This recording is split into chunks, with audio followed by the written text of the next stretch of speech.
Como caminhoneira, eu tenho que tomar precauções extras na estrada. Se eu baixar a guarda, mesmo que por alguns segundos, posso acabar seriamente machucada. E não digo isso hipoteticamente. Uma vez, enquanto estava parada em uma área de descanso fazendo verificações de rotina no meu caminhão, pensei ter visto um homem suspeito rondando o estacionamento. Não dei muita importância porque estava prestes a partir. Então, depois de ter certeza de que tudo estava em ordem, entrei na minha cabine e travei as portas, pensando que estava segura. Levei 1 minuto ou 2 para mexer no meu telefone e escolher um podcast antes de pegar a estrada. E então, dei partida e saí. Tudo correu como de costume pelas próximas horas. Depois, estava precisando abastecer o caminhão. Parei no posto e comecei a bombear o diesel no tanque do lado do motorista, ainda completamente inconsciente de que algo estava errado. Mas então, enquanto estava do outro lado organizando o meu tanque do lado do passageiro, achei que ouvi o som da minha porta sendo aberta e fechada. Parei de abastecer e verifiquei ao redor, até mesmo olhando dentro da cabine para ver se havia alguém lá. Não vi nada. Deixei para lá e disse a mim mesma que deveria ser mais diligente em trancar as portas, mesmo quando saio só para abastecer. Então, voltei com meus afazeres. Depois de abastecer, entrei na loja para comer algo e usar o banheiro, e voltei à estrada. Tudo estava bem até alguns quilômetros à frente na rodovia. Senti uma lâmina fria e afiada pressionando contra minha garganta, e uma mão suja prendeu meu pescoço em um estrangulamento. Meu coração afundou, e de repente não conseguia ver nada além do que estava bem à minha frente. Então uma voz masculina falou comigo. Desligue o rádio e encoste o caminhão. Ele sussurrou no meu ouvido. Enquanto eu estava tentando descobrir o que poderia fazer, eu fiz o que ele mandou. Não consegui chamar ajuda pelo rádio e não podia pegar o telefone no meu bolso. De qualquer forma, não adiantaria começar a zigue-zaguear pela estrada. Havia algo na cabina que poderia me ajudar, mas eu tinha que descobrir como pegá-lo. Tentei pensar enquanto saía da estrada e acionei os avisos de emergência, como se estivesse com problemas mecânicos. Assim que estacionei, o homem agarrou meu rosto e forçou-me a olhar para ele. Foi aí que eu percebi que ele era o mesmo sujeito que eu tinha visto na última parada de descanso. De perto, ele ainda era mais repugnante, mas também estava claramente determinado a me pegar. Ele deve ter se escondido sob meu caminhão e se agarrado por mais de 200 quilômetros. Depois, se esgueirou para dentro e se escondeu enquanto eu abastecia. Agora, achando que finalmente conseguiria o que queria, ele me ordenou a subir para a cama e não tentar nada. Ele precisava que eu estivesse viva. Apenas precisava que eu estivesse quente, ele disse com um sorriso repugnante. Isso fez arrepios percorrerem todo o meu corpo, e eu quase vomitei na cara dele, mas me segurei para não fazê-lo. Ele agarrou meu braço com a mão livre e manteve a faca perto da minha garganta, enquanto começou a me arrastar para a cama. Eu sabia que havia um degrau para subir nela, então, enquanto ainda estava a cerca de 30 centímetros abaixo dele, eu tentei a sorte. Agarrei a mão dele que segurava a faca e corri para me afastar, evitando que ele me cortasse. Então, enfiei o pé na virilha dele e em seguida puxei-o pelo braço para jogá-lo por cima da minha cabeça. No último momento, virei-me de lado e chutei-o para longe, fazendo-o cambalear e cair no assoalho do banco de motorista, enquanto eu mesmo aterrissava no banco do passageiro. Antes que ele pudesse se levantar, abri o porta-luvas e peguei minha pistola calibre 9mm que estava carregada e pronta para disparar. Eu retirei a trava da arma. Eu sei que é ilegal, mas foi a única coisa que me salvou naquela noite. Apontei diretamente para ele e disse para que ele saísse do meu caminhão. Ele se recusou a largar a faca, mas levantou as mãos e começou a sair pela porta. Fui atrás dele para fechar a porta, mas enquanto eu estava tentando puxá-la, ele a agarrou, no último segundo. Caí de volta no banco, deixando a pistola cair no assoalho, porque instintivamente usei as 2 mãos para segurar a porta. Ele começou a fazer uma espécie de cabo de guerra, que eu sabia que seria impossível de vencer. Foi então que uma ideia interessante me ocorreu. Soltei a porta e depois a chutei, com toda a minha força. Ele perdeu a pegada e voou de volta em direção à estrada, mas nunca chegou a tocar o chão. Um carro estava passando naquele exato momento, e o meu agressor bateu contra o para-brisas do carro inocente. Tudo aconteceu em um piscar de olhos, e eu me levantei para ver o carro se desviando na estrada, e, felizmente, parando sem causar outro acidente. Meu agressor ficou praticamente irreconhecível com o impacto, e o motorista do carro, um rapaz de 20 anos mais ou menos, estava bastante abalado. Provavelmente ele ficou bastante traumatizado com o fato. Mas, quando eu disse a ele que ele tinha atropelado um criminoso e não um caminhoneiro comum, ele pareceu se acalmar um pouco. Infelizmente, perdi meu emprego por causa dessa confusão. Ainda estou tentando encontrar outra empresa para conseguir um novo contrato de transporte, mas tem sido difícil com o meu histórico. Minha família diz que eu deveria arrumar um emprego que não seja de caminhoneira, algo mais seguro. Mas eu não acho que quero deixar isso arruinar minha carreira. Fui caminhoneira por 15 anos e só tive esse pequeno deslize. E nem sequer teve a ver com caminhões. Foi só porque um cara pensou que eu era um alvo fácil. Eu já atravessei esse país tantas vezes ao longo dos anos que comecei a sentir como se conhecesse a terra com a palma da minha mão. Eu pensava que tinha visto praticamente tudo, mas estava errado.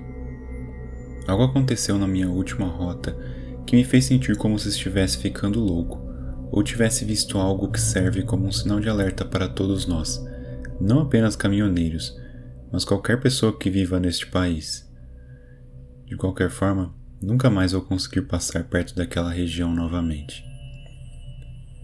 Eu estava indo para o leste na Interstate 40 pelo deserto do Novo México, a caminho de Richmond. Eu havia saído de Oxnard no dia anterior, com uma carga cheia de produtos, uma rota típica para mim, algo que já fiz centenas de vezes. Era o início do segundo dia da minha viagem. Deixei o posto de caminhões por volta das 4:30 da manhã, e já estava dirigindo por cerca de 1 hora. Ainda estava escuro lá fora e quase não havia ninguém na estrada. Me vi em um dos trechos longos, planos e vazios no meio do nada, quando de repente um dos pneus estourou.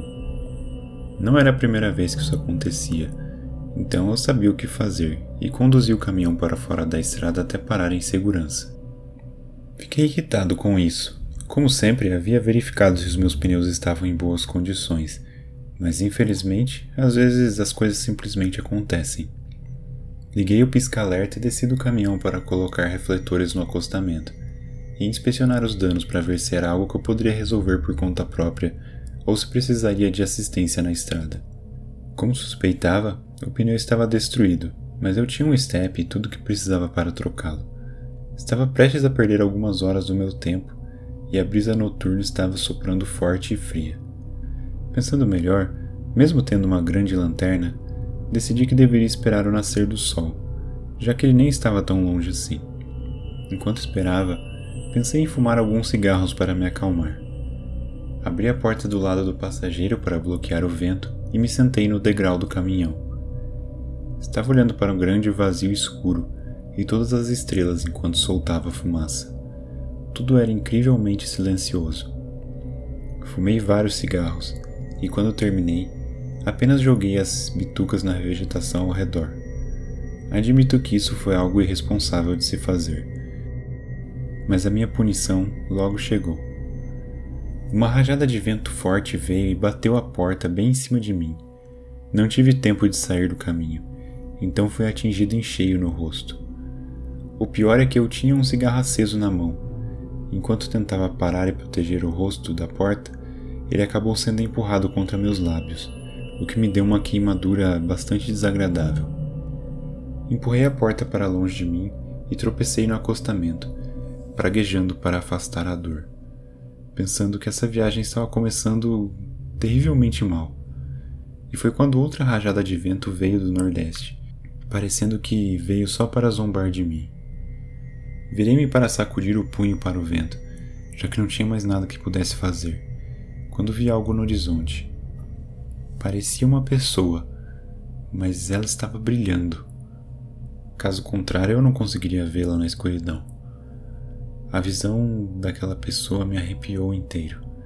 Ele estava de pé, no topo de uma leve inclinação, talvez a 1 quilômetro ou 2 de distância.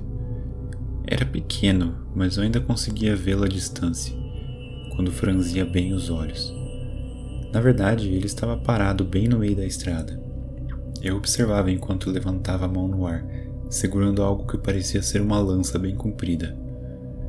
Gradualmente, mais pessoas começaram a aparecer e a se juntar ao lado daquela primeira pessoa, bem no topo da elevação. Todos emitiam o mesmo brilho. Estavam todos agitando objetos ao redor. E parecia haver uns 30 ou 40 deles. Finalmente ficou óbvio que eles estavam me ameaçando com suas armas, lanças, machados e arcos. Nesse momento eu congelei. Um rugido imenso irrompeu do exército quando todos eles avançaram de uma só vez. Qualquer distância entre nós estava prestes a ser reduzida em questão de minutos. Sua velocidade era sobrenatural, ou quase isso. Entrando em pânico, senti que a única coisa que podia fazer era subir na cabine e me esconder. No entanto, quando subi e tentei a porta, percebi que tinha trancado a chave lá dentro por acidente. Me recriminei por ser tão burro, mas nada impedia esse exército de fantasmas de continuar correndo na minha direção agora. Virei-me para encará-los, decidindo que se fosse morrer, não seria fugindo ou me escondendo. Eu enfrentaria meu destino de frente. Em questão de momentos, eles estavam a poucos segundos de distância, avançando pela terra como o próprio vento, gritando gritos de guerra e prontos para me despedaçar com suas armas primitivas. Nos últimos momentos, um pensamento ocorreu para mim. Aquelas eram almas perdidas dos nativos americanos, que morreram defendendo essa terra, que para eles significava tudo, mas para mim não significava nada, apenas uma vastidão de poeira e arbustos para construir uma estrada em cima e dirigir sem nem parar para apreciar a vista. Eu quase pensei que merecia o destino que estava prestes a ter, mesmo que eu não tivesse feito nada, nem assassinado eles, nem construído a estrada. Eu apenas dirigi sobre suas sepulturas vezes sem conta. Então, o nascer do sol veio, e quando a primeira luz do dia tocou o chão, com seu brilho oco, todos eles se evaporaram em uma fina névoa do deserto, a mais delicada névoa matinal que existe. Um vento forte atravessou direto por mim, e eu quase fui varrido do meu lugar ali. Fiquei parado, observando o nascer do sol no deserto, até que um outro caminhão passou apressadamente e me tirou desse transe.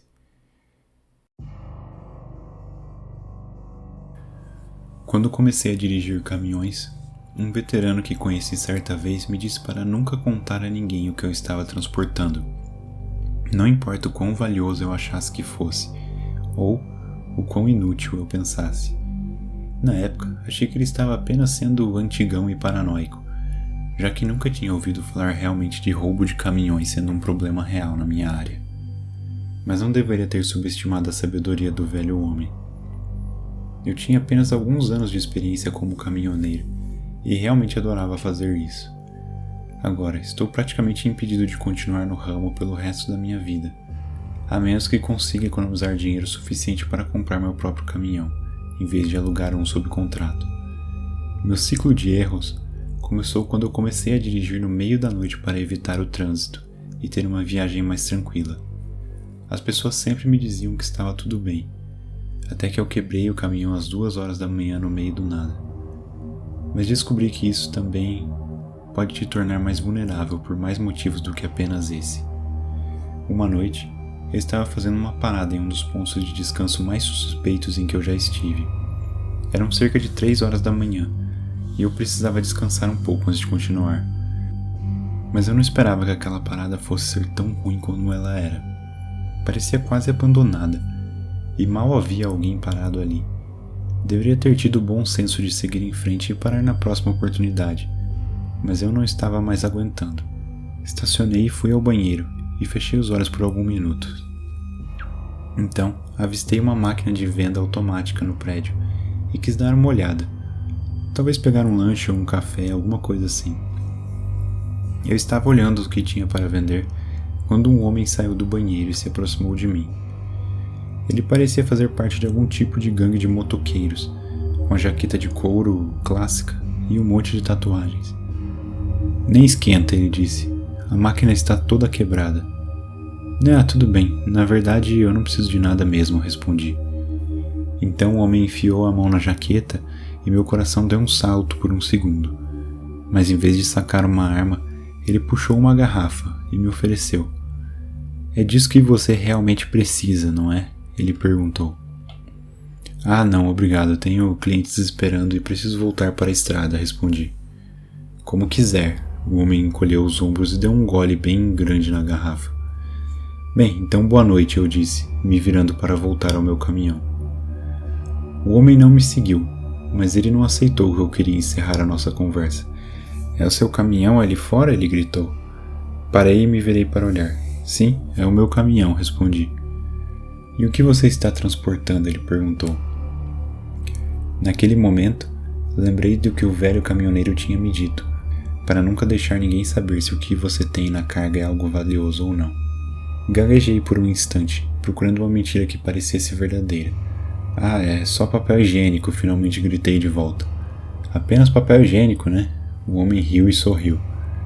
E só pelo olhar no rosto dele, eu sabia que ele conseguia perceber que eu estava mentindo. Respondi desconfortavelmente, virando-me de volta e voltando para o meu caminhão.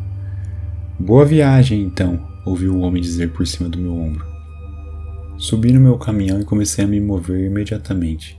Eu tinha um mau pressentimento sobre toda essa situação e sabia que talvez estivesse reagindo tarde demais, mas tinha que continuar de qualquer maneira, porque eu estava mentindo. Não estava transportando papel higiênico, estava transportando vários medicamentos para uma empresa farmacêutica, muitos dos quais valeriam muito dinheiro no mercado negro.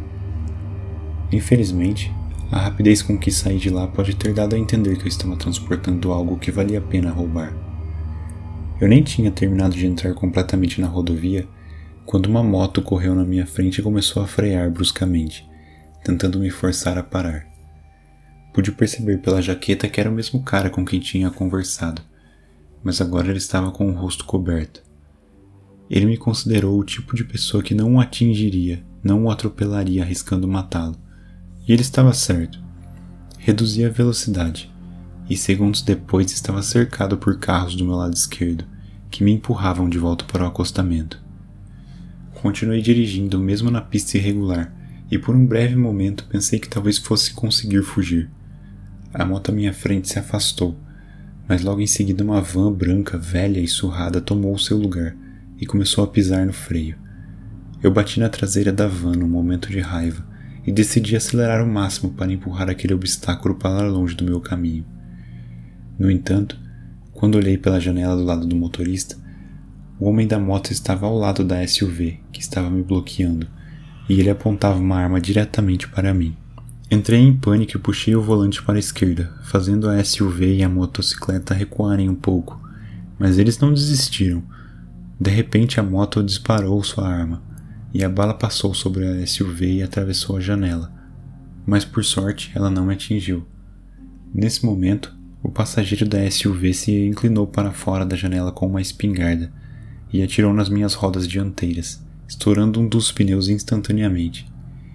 Nesse ponto eu sabia que seria morto se não parasse, então finalmente desisti. Parei e ergui as mãos, sabendo que o que estava prestes a acontecer não seria nada bonito. Em questão de segundos, eles começaram a bater na cabine e gritar para que eu abrisse as portas, ou eles arrombariam e me matariam. Todos eles estavam usando máscaras, então suas identidades estavam completamente ocultas, e eu sabia que não havia sentido em tentar obter uma boa descrição deles. Obedeci e destranquei as portas. Fui arrancado para fora pelo motociclista e jogado no chão. Eu peguei um vislumbre da minha câmera no painel sendo destruída, antes que a surra começasse. Vários deles me atacaram com cacetetes, socos inglês e pontapés. Tentei proteger minha cabeça com os braços e com as mãos, mas não aguentei por muito tempo antes de perder a consciência. Essa foi a última coisa que me lembro. Eu sendo espancado até quase a morte. Acordei no hospital várias semanas depois, com todos ao meu redor dizendo que não achavam que eu sobreviveria. Tive um traumatismo craniano, uma órbita ocular fraturada, dentes perdidos, a mandíbula quebrada, costelas rachadas e o pulmão perfurado, além de uma hemorragia interna. Dizem que fui encontrado em uma vala por um fazendeiro ao amanhecer, mais de 3 horas depois do meu espancamento. O médico disse que se tivesse passado mais uma hora, eu teria morrido devido a um inchaço no cérebro, ou sufocado com o próprio sangue. É realmente um milagre que eu tenha sobrevivido. No entanto, infelizmente a investigação policial não avançou muito. O criminoso dirigiu o caminhão com o pneu furado até uma clareira na floresta perto da estrada, vasculhou a carga e levou tudo de valor, deixando o caminhão para trás antes de fugir. Suspeitos foram identificados com base em impressões digitais e no meu relato dos eventos, mas a gangue ainda está solta. Eles podem estar em qualquer lugar do país nesse momento. A minha recuperação foi e continua sendo um longo caminho, extremamente difícil para mim.